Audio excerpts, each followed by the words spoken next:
Hey, what's going on, ladies and gentlemen? It's Mano 777, and we're back inside of Destiny here at the Reef. And it is Friday, August 19th, 2016. It's time to see what Xur has for us this week. Let's take a look and see what he has for us in store this week. First of all, for the curios, we have blue and green vehicle upgrades for your rare blue quality sparrows. Next up, we have 3 heavy ammo packs for 1 strange coin. You get 3 of coins for 7 strange coins, 3 glass needles for all of that stuff, plus your motes of light. You're going to want to make sure that you pick those up this week. Definitely pick up some motes of light if you have not done so, if you've got a couple of spare strange coins, because Rise of Iron's right around the corner, and you're going to want all the motes of light you can get for leveling up your stuff. This is probably the #1 thing I'd say to pick up right now.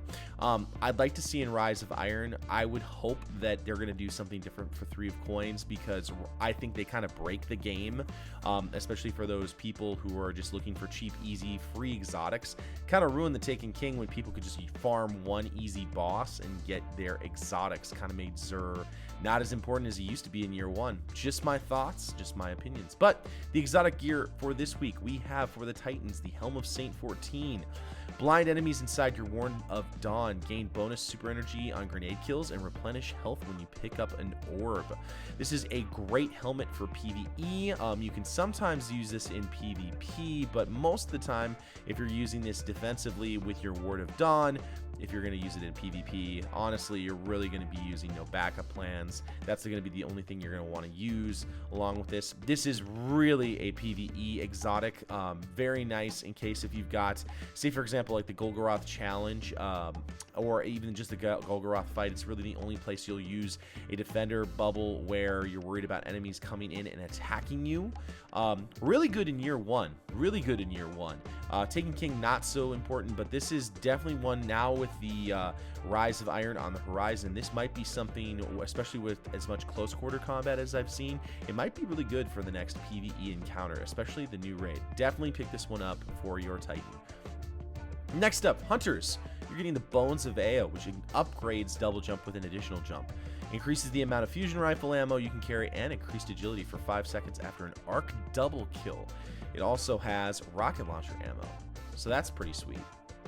But I love the Bones of Ao because if you are a hunter, some people are not used to using the hunter jump, but I feel like the hunter jump is one of the best because it has the ability to really be a controlled sort of jump.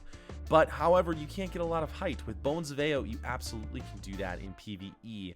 In PvP, these are also pretty good because you're able to negotiate a lot of space. Say, for example, around doorways and stuff like that. If you're in an engagement, you can use Bones of Ao if you're back in cover to essentially flip around to the other side so you can get a different angle and something like that without exposing yourself.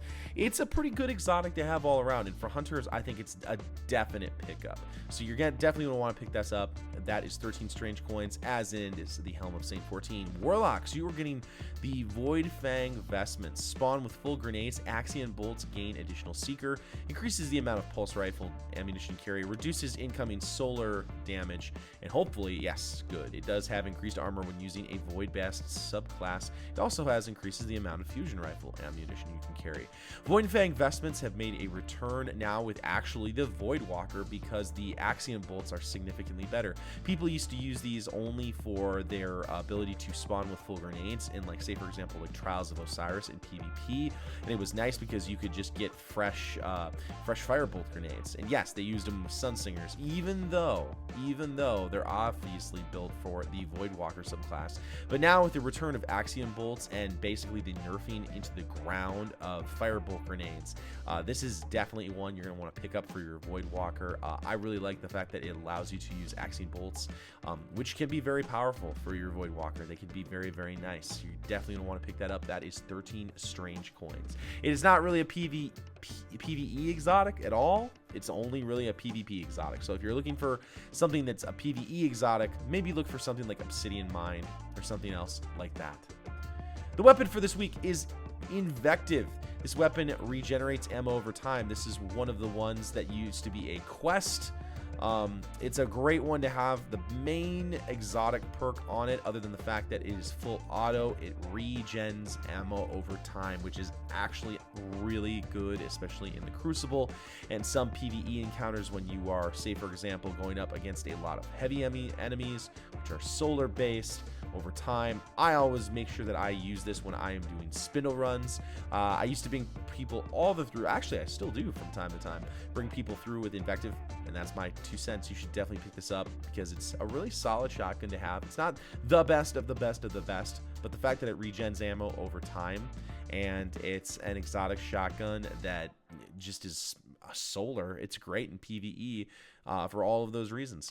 For this week, we've got the Legacy Engram of the helmets. So that will net you a year 1 helmet. If you don't have one of the helmets before, make sure, of course, you aren't looking for your Helm of Saint-14. But that's the deal, guys. Go pick up your Legacy Engrams if you really need them. But that is Xur for this week. Some really good stuff. All of it really year 1 except for the bones. Actually, the bones of AI came a little bit later, but really solid gear this week. It's definitely things you need to pick up as you are preparing for Rise of Iron, especially because we do not know what the encounters are going to be. I definitely highly recommend that you pick up all those items this week. I know that's saying a lot, but maybe you're at that point where maybe you're trying to figure out what to do in Destiny, get some strange coins, pick up those things. Guys, thank you so much for watching. If you like something in this video, a positive rating would be greatly appreciated. Hit that subscribe button for more Destiny content and Rise of Iron content. And if you ever need help doing raids or anything else like that, go check out my Twitch live streams. It is twitch.tv/manodester777. You can find me there. And if you like something in this video, feel free to leave a comment. It lets me know that the content that I am bringing to you is something that you find valuable. So guys, that is Xur, and we will see you next time in the universe of Destiny.